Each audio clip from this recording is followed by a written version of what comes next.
Dr. Manisha Singal, thank you so much for joining me on the podcast. Hi, Joe. Thank you so much for having me on the podcast. I love it. So, I know that you are a very busy woman. You are on the front lines in Washington, D.C., as a chief medical officer at one of the major hospitals there. So, I really appreciate you hitting the pause button to talk to us today. Thank you. It's a So, pleasure being here. so what is life like right now in D.C. for a doctor? Oh, it's been a trying year for everybody, whether we're a doctor, nurse, family member. Heartbreaking. At this time, hopeful with the vaccine that's come out. So it's unlike anything I've ever experienced, trained for, but it's really brought out the best of all my colleagues, my staff members, our community, really rallying together here in DC to help protect each other, to do the right thing, and to try to stay up with the guidance. The guidance seems to change every day, but it's been really something.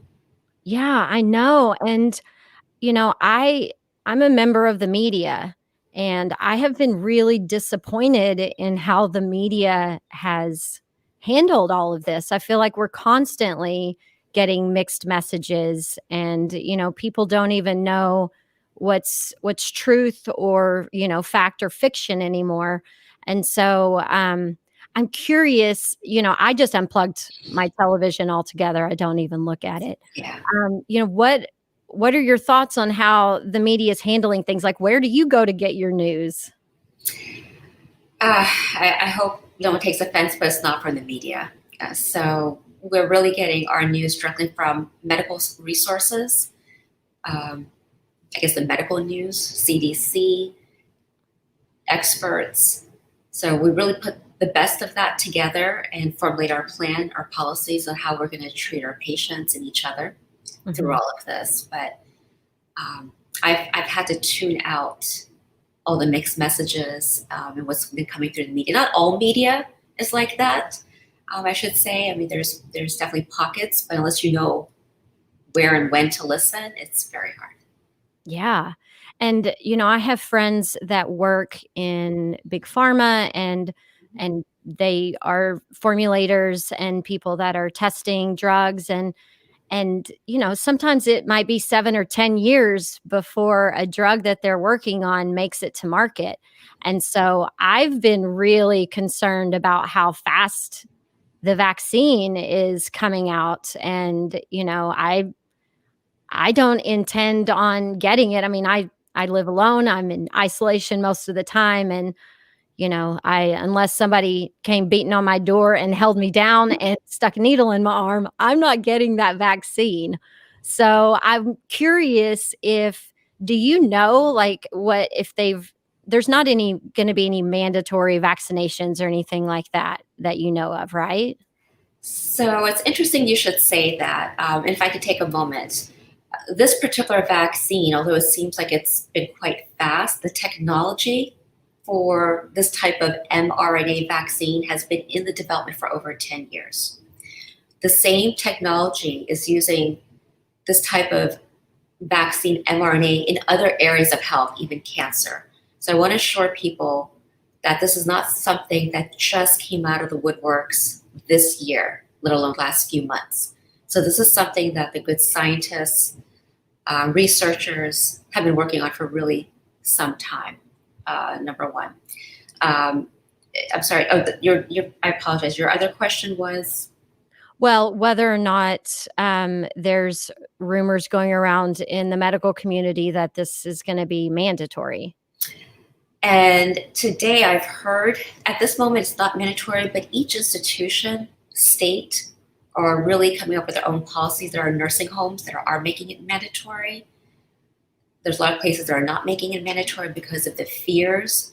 I can tell you overwhelmingly in the health arena, my colleagues, specialists, we're very much pro-vaccine. And we've had our own, first discernment. Is this something that we can really count on? But if I could tell the viewers this, treat what you know.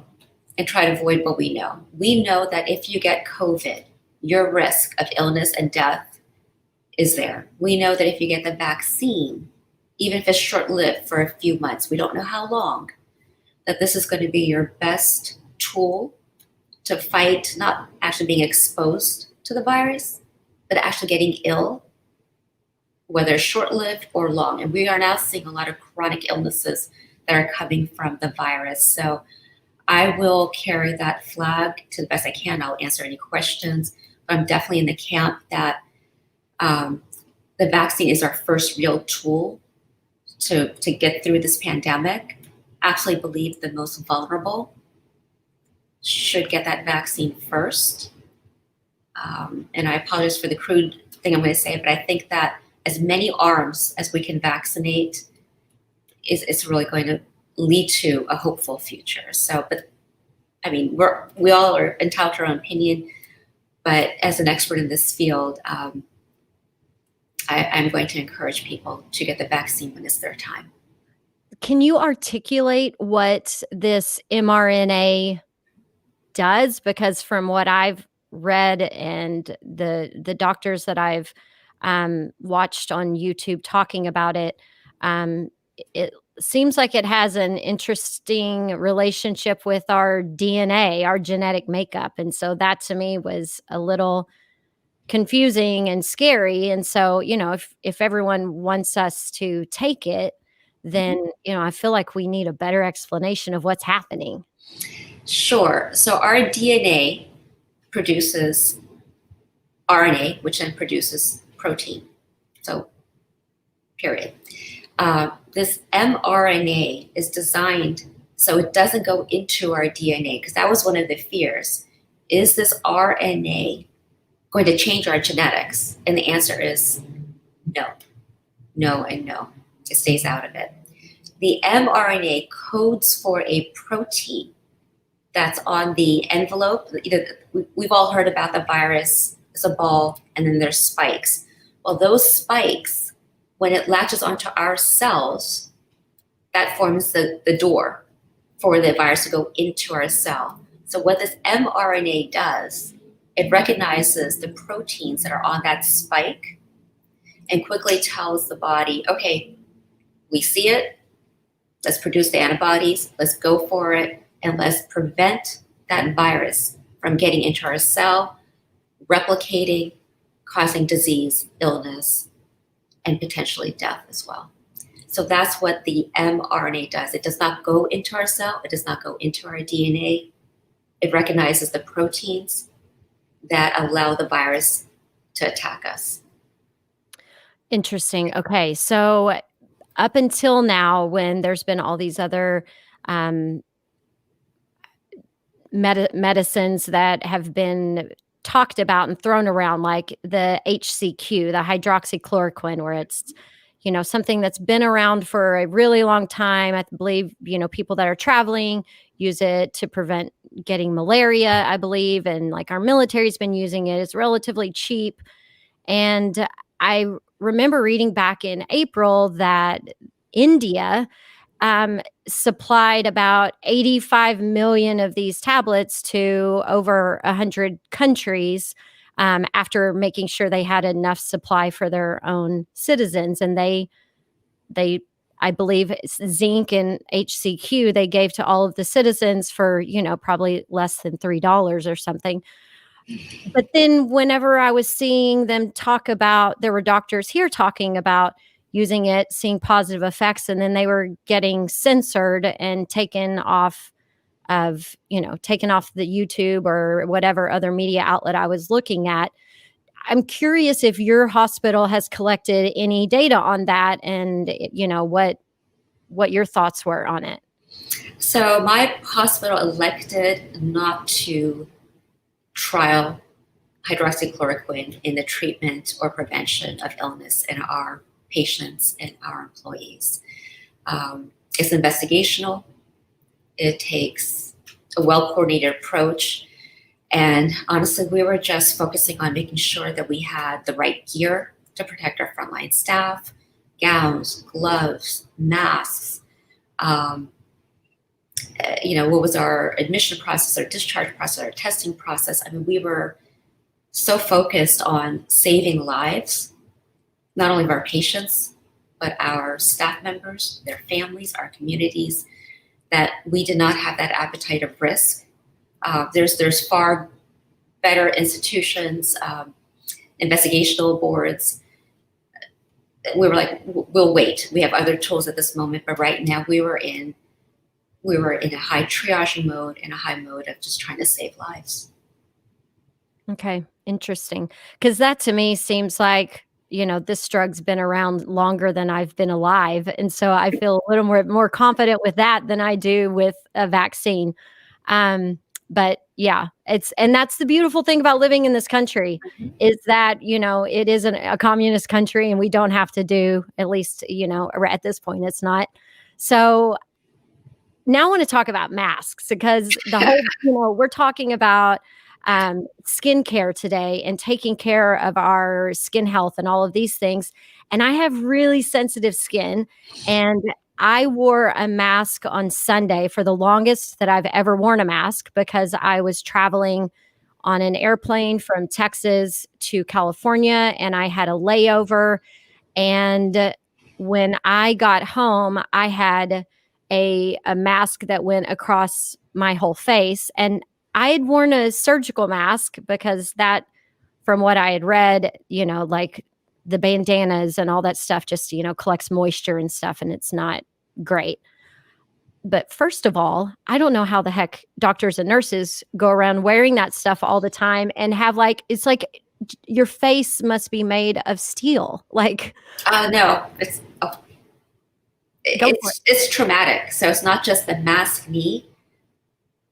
I don't know if you've heard about ulcers, people who lay in bed too long and they get traumatic wounds. There's also that's called device-related wounds. So if something lays on you too long, it can cause an indent, it can cause trauma. But these masks, especially the N95 and these other masks that is airtight, it like sucks into your skin. I mean, I can't tell you myself, everybody, we have outright trauma, skin breakage, muscle breakage. It would take weeks to heal from it. It's painful. Dermatitis, you name it, everything erupts. Yeah. So, and I understand when, you in the hospital, needing to have those on around patients. Have you seen any actual studies that, me walking down the street with a mask on, like that's helping us avoid COVID? I mean, because what I have read, and I'm so glad I have a doctor in front of me right now, but what I read was that the particulates are smaller than the mask and it would just go right through. And my sister equates it to putting a banana in your tailpipe. And, how long do you think your car is going to be healthy when you're covering the exhaust? And, our nose and our mouth it's our intake and our exhaust. So yes, so the virus itself is micros. It's much smaller than what a lot of these masks allow. But notice the virus has to be on a particle to travel. So it's not like the virus is in the air free floating. So it's on mucus, it's on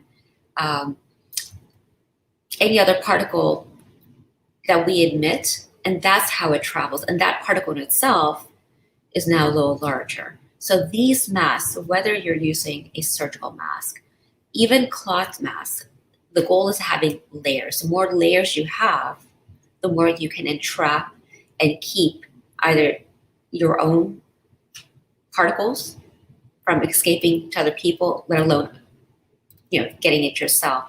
So, I've been all over the map when it comes to masks in a hospital, in an institution, 100%, first line responders. We have to wear those airtight masks where, let's say you have an aroma or a perfume. When you wear these masks, you can't smell it. That's how airtight these masks are. And that's how we test to make sure that we have the right size to fit our face. Any mask is layers. the best thing is to have the inner layer, some of this moisture wicking, so you don't get, additional trauma to your skin. But also consider this stress. So what's going on inside our body? So it's not just the topical application of the mask, but our own stress factors and release factors are also causing internal havoc that shows on our face as well. It's almost the mask is tipping us a little further. Absolutely. I believe that. One of the things that I've been doing because have sensitive skin and scalp issues, I bought from Med Lab Diagnostics these pH strips so that because I am like, okay, these things are happening on my skin. What's happening in my body? And I have been using them religiously multiple times a day for a month. And I will tell you that when I got home after having that mask on all day, it was the most acidic my body it's most acidic my body has been the entire time I've been doing this experiment. So I was curious if there was any correlation between that. As far as how acidic our skin is, and No, then, the having your face covered up and just like I said, breathing your own exhaust for 12 hours. oh, absolutely. And then, so these are the things like, is wearing the mask for long periods of time, like frontline workers, people that are immunodeficient or whatever, and they need to wear these masks. Is it really is there long-term vulnerabilities to that? Uh, Definitely short term. Long term, it oftentimes going to really depend on your underlying health. So if you have a skin reaction, an acne flare, psoriasis flare, there's so many factors that play into it, and the mask just provides an environment to further irritate our skin. As far as long term, it depends on your health. If an individual is unhealthy and they're having repeat trauma, that there's going to be some consequence to that. But for most people, once you remove the mask, um, give it some time, maybe apply something topical, it should go away. But everybody's different. Yes. Now, do you have a recommendation on a style or type of mask that is better for sensitive skin or for people who are having to wear them a really long time? Great question, and I'll be honest, no. It really just comes down to, we're all individuals. We all have our own chemistries. We all have our own skin sensitivities. I know what I do. I actually, believe it or not, I do use a CBD topical oil on my face before I put the mask on, because I know that these oils can be healing. It can help decrease irritation. So in the morning, I won't put anything on. I'll put a little bit of the oil on my face, let it dry. I'll wear the mask. I'll experiment. And I've noticed for me that it's really helped to reduce the trauma from wearing a mask. And then I'll have my post, habit of, lightly washing my face, patting it dry, and then applying some oil again so it can heal. But that's me, and it's worked for me. Okay, that's good information. And yesterday it was particularly here. I had one patch that it was very inflamed and it had, like a fever. It was hot to touch. Mhm. And before I went to bed last night, because I'd stopped using CBD on my face because of the drying effect that I have just from my skin type. But before I went to bed last night, I did put a CBD salve on that one spot. And I woke up this morning and it had gone down, dramatically. I still feel a little heat in it. But yeah, I absolutely think that, CBD and cannabis in general are helpful. Mhm. And I mentioned this to you in the green room before we started, but I'm completely fresh faced for our conversation. I have been dealing with skin irritations from different types of masks. Like I was wearing the one around my neck, the bandana thing, and started getting rashes around here. So I have just stopped wearing makeup. I have stopped using all of my products, and I've just gone back to basics. And like, I have different oils sitting on my counter, castor oil or neem oil, rosehip oil. And I'm like, okay, which one am I trying today? What combination can I use? And so, I know that, you wrote a book all about CBD skincare, and you were inspired to do that from your own skin traumas that you were facing. So, tell us what happened to you that inspired you to write the CBD skincare solution. Yes. I think for a large majority of us, our passions arise from what affects us, and then we look for solutions. And for me, it came from hair dye. Hair dye, as we all know, is chock full of chemicals. And it just so happened after a number of years, I developed a skin reaction from hair dye. So it was on my scalp, my neck, and it just erupted. So it was my arms, my back, my legs. And, I was working with some colleagues, specialists, to really come up with, how can I heal from this reaction? So, yes, I'm a doctor. As a physician, we do prescribe medications, but my mantra is always less is best. And I'm constantly peeling back drugs that my patients are on cautiously and carefully, because we know that medications, even something like Tylenol, you could have reactions to. So, and I will avoid Tylenol unless I'm in severe pain and super high fever. I will avoid anything and everything. So my group of friends that were trying to help me and colleagues, they're not putting me on a host of medications, steroids, antibiotics. Um, Even one of my good friends said, well, take a bleach bath. I never even heard about that, where you put bleach in a bathtub and then you soak your body. So physiologically, I was getting some relief, but not what I was looking for. It was very painful. Could barely sleep. Psychologically, I was like, great. These drugs are now wreaking havoc on my health, gut health, otherwise, which does have a long-term effect. Around the same time, I was already reading about cannabis and CBD. Here in DC at George Washington University Hospital, they actually had a few courses on the biochemical properties and what has been already been studied on CBD and cannabinoids. And what really struck me was the anti-inflammatory benefits of this compound. So around the same time, it's like a perfect storm, but in a positive way. I was already working with and partnering with a lab here in Maryland. It's a green lab. They're fairly well known.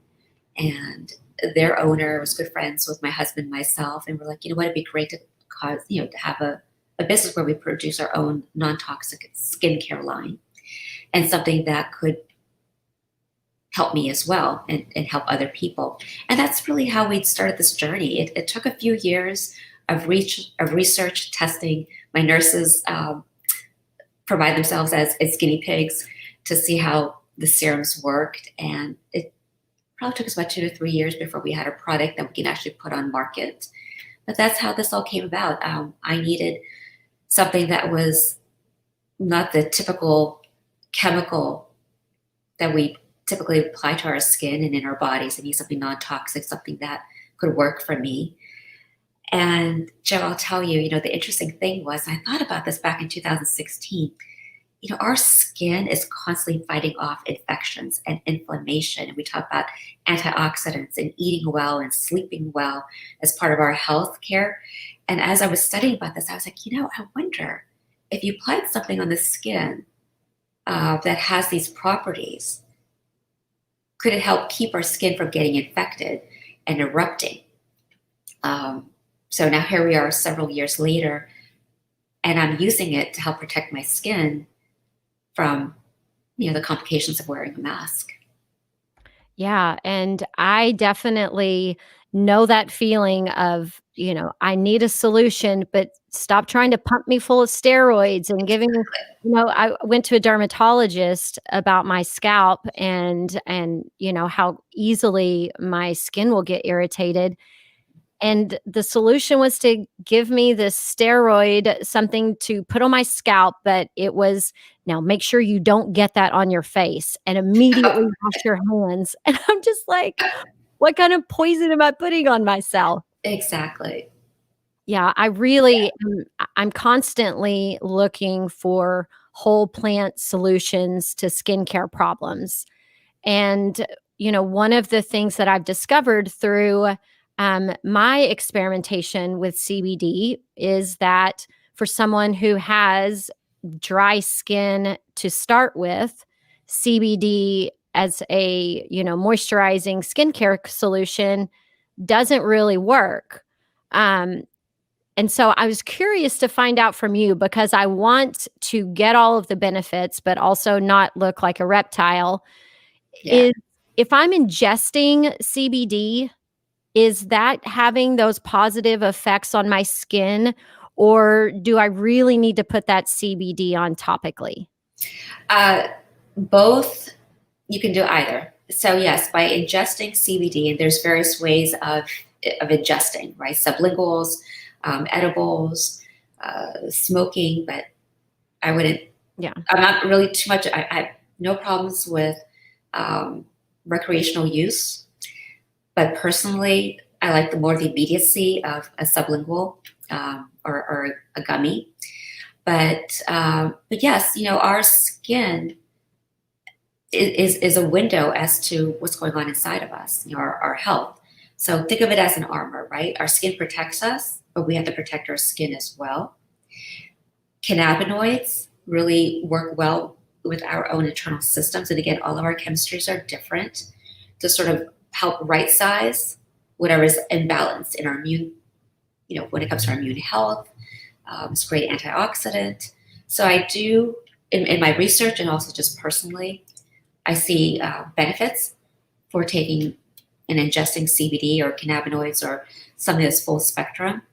But there's also benefits for topical, depending on the topical, how it was formulated. And that's really key. Not everything you see on the shelf or online is going to be what you actually receive. There was a study that was done, and it was reported in I believe it's the New England Journal, and as well as JAMA, Journal of the American Medical Association, where they did a study. They went on Amazon.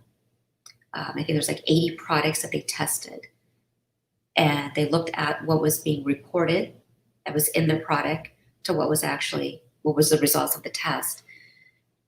A large majority, over 2/3, actually it was even more than that, of what people buy on Amazon did not contain what they said it contained.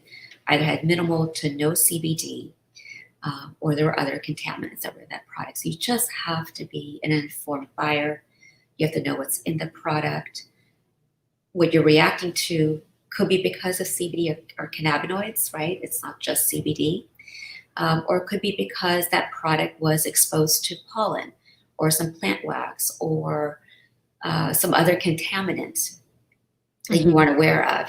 So this is where working with a dermatologist, getting patch testing to really do that sincere evaluation of what's causing you a reaction.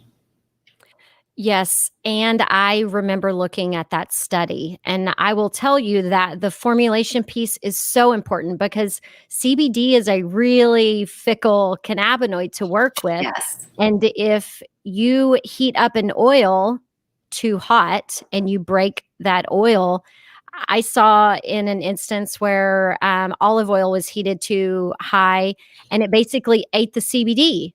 And so the CBD was in there, but when that test was done, the certificate of analysis showed that there was zero CBD in it. And I knew for a fact there was CBD in it. And the product, it still helped, it still worked a little bit, but the certificate of analysis didn't match the formulation. And so a lot of it, if you don't have smart scientists who are the chef of this formulation, you absolutely can get those really weird readings or, end up with a product that you didn't intend.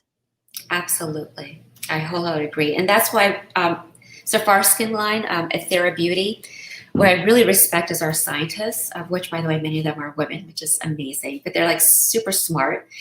They're the real formulators. I'm just going for the ride, right? I want the first benefit. I mean, I don't know if every girl ever thought about having their own skincare line. It's pretty cool. So there is, so we have two product lines. One is botanicals, active. They both have active botanicals, but one is our actual CBD line. And our moisturizer is called the Everyday. That's actually our hero. And they've done some cool, interesting reverse emulsion, which, again, I'm not a scientist, but I'm learning so much and have a real appreciation. But if my team hasn't sent you the product sample, I will send you a package. But I'd be interested to see, and just do a patch test first. Don't put it all over your face. But try the Everyday moisturizer. That can be laid on top of whatever other oils, or just plain, just after you wash your face, dry it. You could wear it without putting anything else on top of it, or it can be underneath makeup. But I'd be curious to see what your experience is. But I really trust this team, their veracity, their attention to detail. This is why it's taken us years to come up with a product that we can really stand behind. Formulating topicals is not easy. The CBD itself, pure CBD isolate, is hard, it's sticky, it's like this brown, dark, hard candy. And to have to repurpose that in some way that can hold and have a shelf life, Yes. it's amazing. I mean, we do want to go into full spectrum, but I can tell you we just want to make sure that we got the formulation right before we started to, and it's expensive. It's an expensive process. But irrespective, and for anyone who's listening to this and viewing this, please take a moment, look at the labels. We look at labels for the foods we eat. We look at the labels for, the toys that we may buy for our children. Buying topicals is no different. Take a moment, educate yourself. It's interesting. Learn what a COA, certificate of analysis, is. Test patch it. I would not recommend layering. So if you're going to try a new product, I wouldn't put that product on and then put your other products on top of it. So just because you want to see if you're having a reaction to it. Sometimes you can have a reaction because you're layering products on top of each other. So that's something that I've learned as well. Yeah, that was one of the things I really identified in your book, was that moment when you're like, okay, I have to just like get rid of everything I have and start from scratch. Like, okay, I'm putting one thing on my face right now. And I've been in and out of that experiment for, the past couple of years. And I actually did start my own skincare company because of exactly what you just said. So I have a muscle rub that's rolling out hopefully later this month. And that's what I ended up putting on my face, because I was like, okay, I'll just put a touch of this on and see if this works. But, our skin is our largest organ. And, and it's like we mistreat our skin so much. And it can be such an indicator for what's happening inside of our bodies. And I really like in the book how you kind of spell that out. And I wanted to touch on a few of those things. Like one of the things being, like, we're all precious snowflakes. We all have, our family's genetic history and that sort of a thing.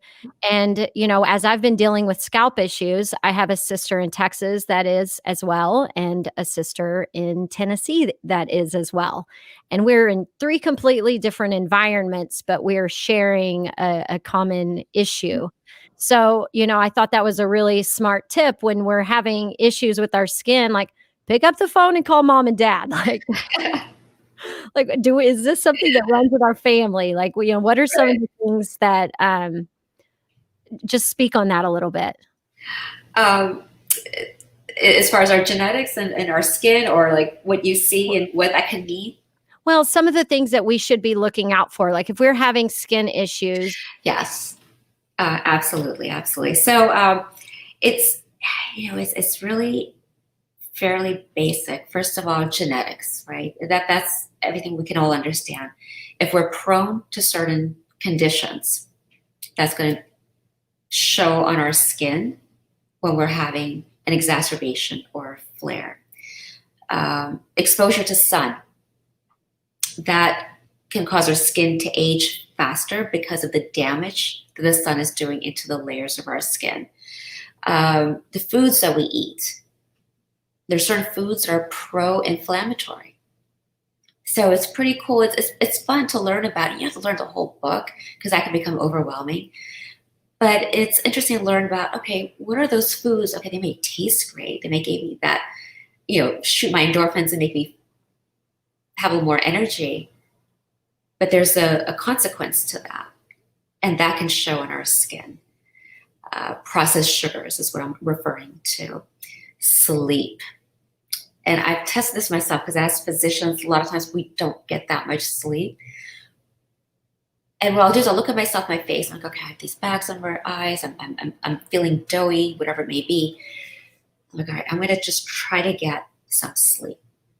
And for each of us it's different, but for me, I was like, you know what, I'm gonna see what it feels like getting 7 hours or 8 hours of sleep. Joe, when I woke up the next morning, I kept looking at my face, I'm like, okay, there wasn't that puffiness underneath my skin, and my skin felt better, and I just had more energy. And people don't realize that with sleep, when you're in that supine position, and there's a host of reasons, I won't give you too much of a medical lesson, but you actually get more blood flow to your skin, all of your skin. One of the great things that blood carries is oxygen. Oxygen not only gives us energy, but oxygen drives our healing processes throughout our body, and especially our skin. So, if there is a takeaway, get unexposed sun when you most need your vitamin D. So that's like from 11 to 1, 30 minutes is all you need. So don't put any sunscreen during that time. And especially with COVID, vitamin D, everyone should be on vitamin D, especially if you're in the Northeast or northern parts of America. Sleep, very important. What else can I tell you? Smoking wreaks havoc on our skin. It deprives us of good oxygen flow in our body. Alcohol, same thing. Alcohol affects our liver, our kidneys. It affects our ability to metabolize the very things that we need to keep healthy. So moderation or avoidance. Foods. I mean, there's a list of things that we touch upon it, but this is no, I mean, pick up any social media site or any physician, they're going to say all the same things, but there's a reason why. We know that modifications in these various areas makes us feel well, it allows us to live well, live longer, and you can see that on your skin. Absolutely, and I will say, they don't call it beauty rest for nothing. And, I'm a 44-year-old woman. I don't have children, and I get 7 to 8 hours of sleep every night. And that is, I got carded for my bottle of wine at the grocery store yesterday. That's awesome. But I'm like, okay, parents start getting so little sleep that, I'm like, it has to be the cannabis and not having kids is how I stay young. So, so I just realized it was dark in my room, so I wanted to put the lights on. oh, nice.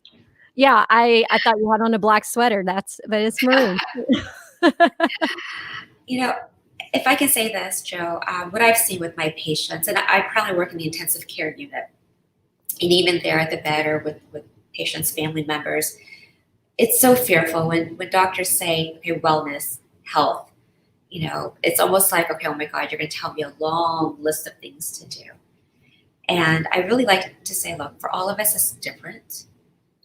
It's just taking one step every day, maybe one modification. It's okay if you're not consistent every single day, but small steps like just getting a little bit more sleep, a little bit more hydration, maybe avoid the office donuts. If there's a celebration once a year, twice, whatever, every small little thing that you can do to be kind to yourself makes a difference. And I'm all for anything that can make a difference and to keep people out from our intensive care units, keep people out of our hospital. And especially now with COVID, it's more important than ever that we take these steps to be kind to ourselves and treat ourselves so we can live the way that we desire. Well, and to me, I find a message like that very empowering because that means that I am in control of my health and wellness and not the person in the white coat that I'm, putting my Yes. hand out and asking for pills to fix something because that is the modern day mentality. People want a quick fix. They don't want to change their diet. They want you to give them a magic little pill to take. Yeah. And, hydration is something that it is always an issue for me. I feel like I'm never hydrated enough. I don't think any of us are probably ever drinking as much water as we need to. But, and especially as we age and we start thinking about these things or, starting to look in the mirror and like, checking out the chin. And so that's one of the things that I also want to talk about now is, I'm an evangelist to both men and women to start adding CBD to their diet as they age, to do it more gracefully. CBD fights skin aging. So can you Yes. tell us a little bit how that works? First of all, aging is natural. And there's no pill, because I'm asked all the time, that can make us go backwards in time. So let me just put that out there. There's no crystal ball. But CBD has properties that how many times have you heard people, oh, get your antioxidants, have your fruits and vegetables and grains. Think of CBD or cannabinoids as the superoxidant, a super antioxidant. I'm going to throw a number out there. No, I don't have anything to prove it, but it's literally almost 10x the power of taking that vitamin or getting your natural vitamins from food. And the combination of it, it's pretty wonderful. Cannabis has been around for 10,000 years. People have been extracting value from this plant all the way from China to the US. It's gone through all the countries in between. The last few decades, we're finally doing some real work, some scientific work around the world to unlock what are those properties.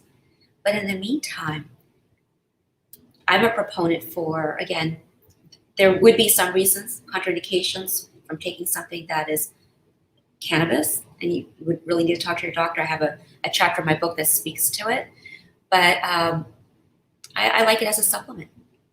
I take a very tiny dose, microdose of CBD every night because I feel that in some form or fashion, it's helping me, whether it's to sleep, as an anti-inflammatory, antioxidant, I feel better.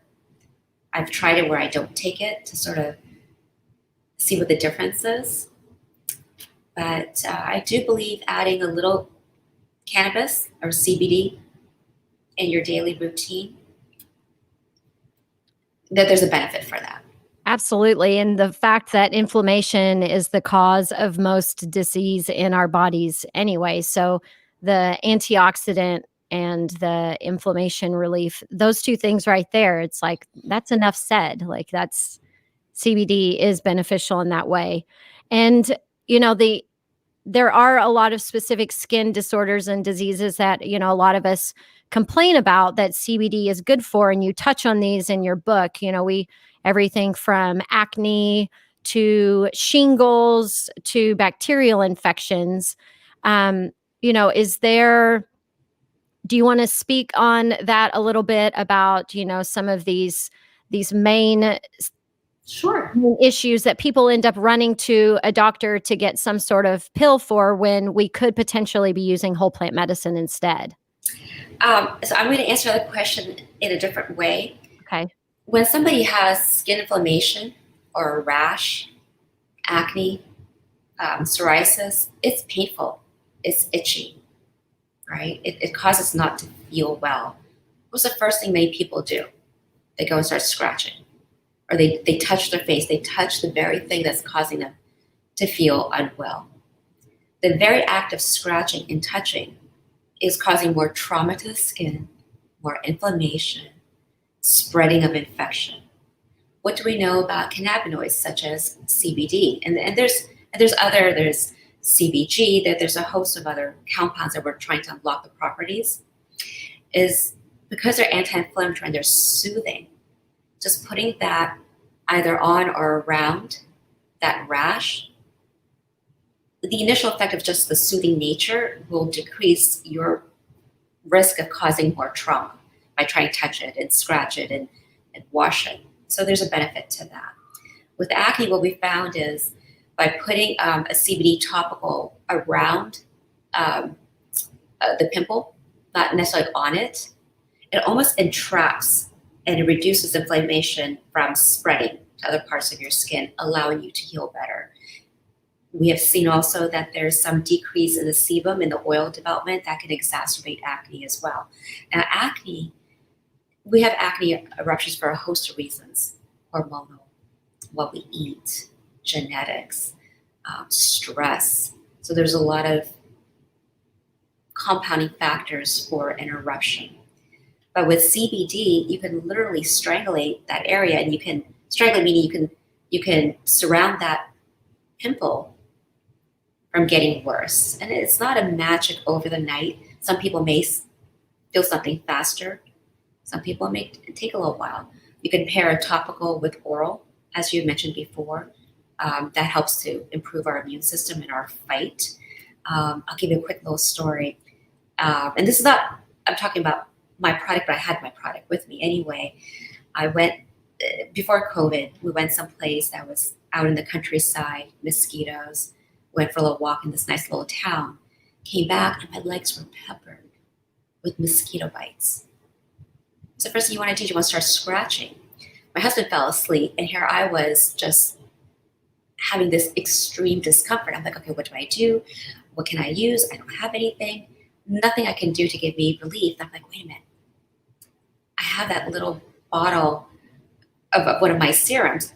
Let me just see, right? So I took my serum. I didn't want to waste it, but I took a little bit and I started putting little dots of that serum all over my mosquito bites. And I had a lot. This is my anecdote. This is my story. Next morning I woke up, I felt like I was looking for where the mosquitoes had bit me. There was no redness. There was no trauma because I didn't have to scratch. So that really speaks to the power of, its anti-inflammatory benefits, antibacterial benefits. So whether it's, acne or some type of a contact dermatitis or a reaction, there's various elements. Psoriasis. One of my nurses gets flares of psoriasis on her face by wearing the mask. So we really sat down and came up with a formulation of both oral and topical. And a few days later, I looked at her face. I'm like, what happened? She's like, it worked. Like her skin was, she still had a couple spots, but mostly her skin was like brand new. Like it's whatever the eruption was really healed until the next time she wore another mask. But to be said. So a little long answer. I believe in this. I stand by it. We all have different body chemistries with any product, whether it's full spectrum, isolate, CBD topical, or other products. Please take a moment, do patch testing. Don't take anything for granted. This is your health. This is your skin. You want to have the experience of what you are desiring to experience, right? Without getting harmed. And it just takes a moment to just test before you really do the dive into any product. Yeah, and that seems like the miracle, $1 million fix for the mosquito thing because mosquitoes love me too. And yeah, you can go crazy from the itching. In fact, I mean, I'm fighting like scratching the nape of my neck right now because that's another place where I have a weird breakout right now. And so the itching, the scratching, it makes you feel crazy. I mean, it can just completely take your train of thought and, throw it out the window because you feel like you're going nuts. And so, knowing some of these things and using the CBD, that you normally would use as a sublingual. Now I know that it also might help with my mosquito bites. Like, this is nice. And when I had my rash, and when we were formulating it with this lab that we've partnered with, my husband and I have partnered with, that's actually what I did. I took their serums and I started applying it to where I had residual rash. Mhm. And it was fascinating to me that I received relief. So now let's talk about allergies and cannabis, Yes. because I have been consuming cannabis for 24 years. I started after I quit playing sports in college, like a good girl. And when I consume cannabis, I get a runny nose. I might sneeze a couple of times when I'm combusting it. But if I get it on my hands and then I touch my skin anywhere, I immediately get a breakout. And to me, I'm like, well, I guess that makes sense. Like I'm allergic to cedar and, other grasses and things. So I just don't ever hear people talking about an allergic reaction or allergies to cannabis. Have you studied that at all? I have actually, and we're still scratching the surface of this, but there's a lot of cross reactivities. So if you're allergic to mold, if you're allergic to cat dander, if you're allergic to certain plants, um, there is a real possibility they could also be allergic to weed, to the marijuana plant itself, right? In its natural state. Vice versa, there was a study that was done in 2018 um, where there's like 2,600 individuals, and there's like, okay, to be considered a marijuana user, that means you've had to have had marijuana exposure at least once in 30 days. Um, and it was more observational, but what they found was, and then they tested them for allergies after that, and they found that if you have exposure to weed or marijuana, especially if you're at risk for allergies, you become more sensitive to some of these other allergens. So what came first, what came second? And as more and more people use it, I think we're going to hear more and more about allergies. But you're right, people are not talking about these. And there's different types of allergies. There's more hay fever, you get the itchy eyes, sneezing, all the way to the more severe allergic reactions where you can have a rash or it can affect your breathing. But the moment that you do have some type of reaction, I know again we're in this pandemic, it's very hard to see certain specialists, but it would be worthwhile calling a dermatologist or calling an allergist and saying, hey, can I get patch tested for the components of this plant? Because I want to know, is my allergy really coming from these compounds? Also, when we talk about topicals, uh, vaping, keep in mind that there's a host of compounds that are going into these products. So you don't know if is it really CBD or is it some other proteins or what we call contaminants that are causing you that reaction. Or if you layer one topical on top of another, that can be causing you a reaction. But clearly you have a sensitivity. You've monitored yourself, you've observed yourself. Then the question is, what do you do to mitigate it? Should you desire to keep on using? So, Well, and I long time ago discovered, I my throat would get really itchy when I ate pecans or bananas or avocados, and I'm like, I really love all these things, so I'll just deal with it. And, now 20 something years later, that doesn't happen anymore. So I almost feel like, like I'm not giving into this allergy. So like maybe it'll just go away like the other ones did. that's possible. But I actually did get skin patch testing. My entire back, anything you can think of, I got tested for. And it was interesting to see the chemicals. Uh, it was really something that I have a list of chemicals. Not that I'm going to check everything, but um, I am pretty sensitive to certain chemicals. And I have recently thought, okay, let's just break down, call the dermatologist again and, go in and maybe do the allergy testing versus, just looking for the, band-aid solution of giving me some steroid to put on my scalp. Like, let's see if maybe I can get to the root of it that way. So that's still on the table. But okay, so now allergies, So yes. we've gone the skin piece, but now like the other thing would be like the drug interactions.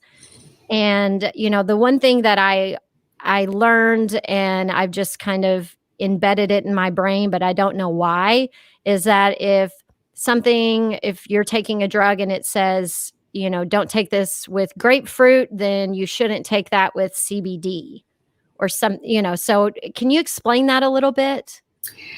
Uh, yes and no. Let me take a different way. What we know is our liver. You've heard about the first pass. Many of the prescribed medications and even over-the-counter medications, the way they get turned off, turned on, the way they pass through our system, we ingest it, it gets absorbed through our stomach, it goes through our liver to get metabolized. And when you're and CBD is no different, cannabinoids, they utilize those same proteins, enzymes in our liver to metabolize. So what I'm talking about is, let's say if you're on a blood thinner, and at the same time, you take some cannabis product. Well, both chemicals, your blood thinner and the cannabinoids, are going to be competing for those enzymes in the liver to turn one on or turn the other off, make one more sensitive, the other less sensitive. And when that happens, that could cause significant risk to somebody who really needed that blood thinner, right? Or that blood pressure medicine, or that that hormone medicine, thyroid medicine. There's a list of medications that rely on those very same enzymes in our liver to be beneficial to us. It's no different with this plant in the cannabis, so when you ingest it. So that's one of the things I'm talking about, is the drug-to-drug interactions, right? Now with grapefruit, a lot of these medications, if you take it with grapefruit, then you get less of the product, the less of the drug, less of the medication.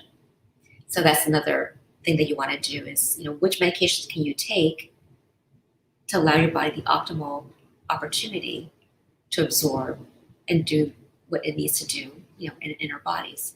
So actually, it's interesting. A lot of these drug RX programs, if you put in, well, I'm on this medication, just try this out, and what are the drug regulators? Can I take it with cannabis or CBD? We're starting to see now recommendations to or not to or when to take the medication with or without cannabis. So there's more and more information. We're just scratching the surface. But with anything new, you don't know how your body is going to react. You need to partner with a physician that's mindful, open-mindful, to do that due diligence, let alone go to a physician that is well-versed and has been studying and keeping up with studies on what's most current with cannabis. So we have to be careful, seizure medications. There's a list of medications that I think of, or categories that I put in that chapter for people to be aware of. So that's very important. Yes, absolutely. And another thing you touch on in the book that a lot of people aren't, giving a lot of airtime is the cannabis hyperemesis syndrome. Yes. And I know someone here in California that has that, and she's become, an advocate for talking about it. And, people that are hardcore in the industry, they don't want to hear that stuff. They don't like, for people to talk about it or necessarily know about it. But, it seems to me that, someone who's consumed a lot of THC, they've just basically overblown their endocannabinoid system, and Yes. I'm almost allergic to it. Absolutely. People can be allergic to THC itself, let alone getting to such a point. This is one of the most extreme reactions where somebody is just continually nauseous and vomiting and they just can't stop. And the danger of that is you become dehydrated. When you become dehydrated, your organs start to fail because you need hydration to keep good health. So there's another reason for hydration. But yeah, for people, and it doesn't have to be long-term use. I was really looking into this. They say, well, yeah, if you use high doses of marijuana and THC for a number of years, your receptors become desensitized. And THC is a great antiemetic. It helps to treat nausea. It helps to treat and keep us from vomiting. But if you desensitize and overwhelm your receptors, the exact opposite happens. If you don't get help, you can cause real body harm, if not die from it. So I'm glad that you brought it up. It's not getting enough airtime. I thought several times whether I should put it in the book or not. I didn't want to scare people, but this is important for people to just say, oh, become familiar that there's a possibility. But you can have this hyperemesis syndrome even with much shorter time use. Again, everybody's chemistry is different. And that's another thing to point out is with cannabis, whether it's the THC or CBD, there's that fine line of your sweet spot. And if you overconsume, it can actually cause you the exact problems that you're trying to treat. Like, for me with anxiety, if I consume too much, I can actually make my anxiety worse rather than helping alleviate it. So, it really is about listening to your body and paying attention and doing your homework and, and finding your sweet spot so that you don't ever have to end up in a place where, you're getting the hyperemesis syndrome. I wholeheartedly agree. I think it's empowering to know your body. When I meet my patients, I've been trying to train myself not to over talk, and I'll just ask them, tell me, what are you feeling? What have you been experiencing? What have you been noticing? Because you know your body better than me. We're meeting, this once, twice, or three times, but it's like being a doctor is like being a detective. You have to listen and hear and observe. But your patient or that individual really is the best person to give you those clues. So I think it shouldn't be overwhelming. It shouldn't be scary. All of us are dealing with so much right now. Pandemic or no pandemic. Pandemic is just compounding everything else. So it's good. If I could tell people, first step is just to recognize yourself. The moment you can see yourself, recognize yourself, and appreciate yourself, no matter what storm is going around you, that's the first step in wellness. Know that you matter. As much as we have to perform and prove and be there for other people, the moment you can say, you know what, I need to take a moment to be there for myself. And then, there's all these tools of wellness, and cannabis is just one of those tools. And you have to see whether this is something that can be a benefit to you and how. I got to tell you something interesting, which is not in the book because I wrote the book right before cannabis or the pandemic came out. There are studies that are going on around the world, and there's one in Canada in particular, where they're trying to see, can they unlock the anti-inflammatory properties of cannabinoids in the fight against COVID. So I'm hoping that more and more will come to pass on that. But I just want to throw that out as a little tidbit, a teaser. I don't have any answers. Well, and I had actually seen that too, and I haven't covered it yet because I don't know, and I didn't want to throw that out there and it end up being like, false flag, doesn't work or whatever. But yeah, I'm curious. I'm following along with that. Now, is there anything that I didn't ask you that that's in the book that you want people to know about right now, or something that's just burning? First of all, thank you so much for the opportunity to speak to you and to your viewers and listeners. This book, I try to make the book not in doctor speak.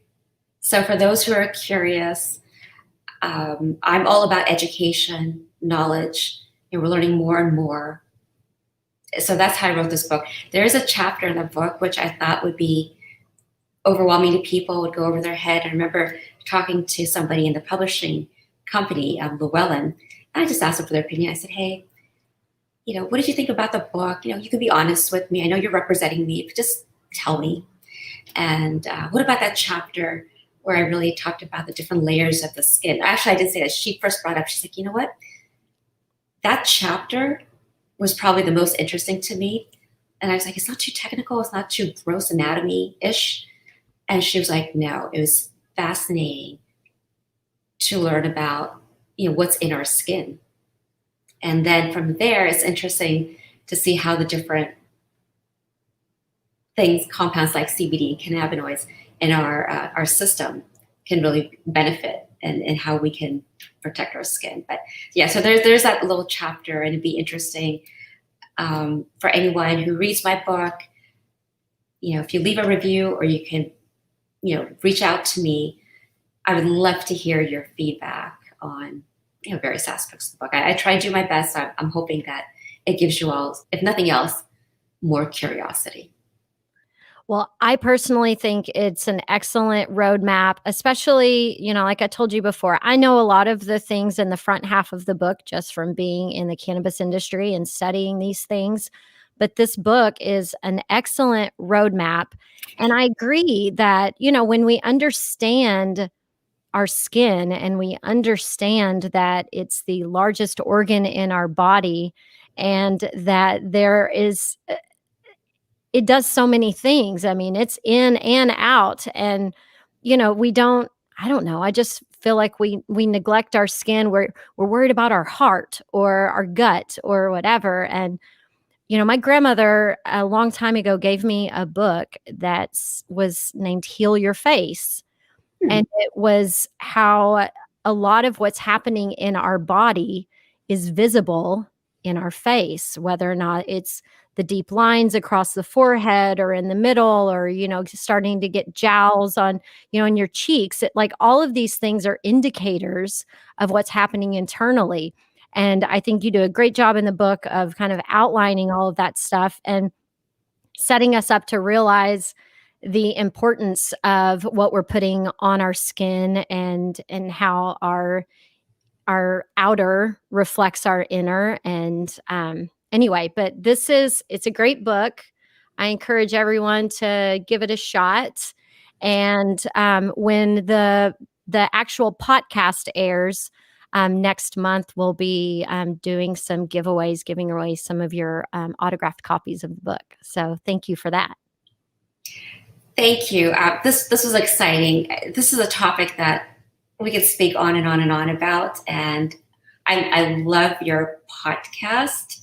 So just thank you for this opportunity, and for all of you for listening. Yes, thank you. And stay tuned for this full episode of Casually Baked, the podcast, on your favorite audio feed sometime next month. But thanks for hanging out with us on this live stream. Thank you.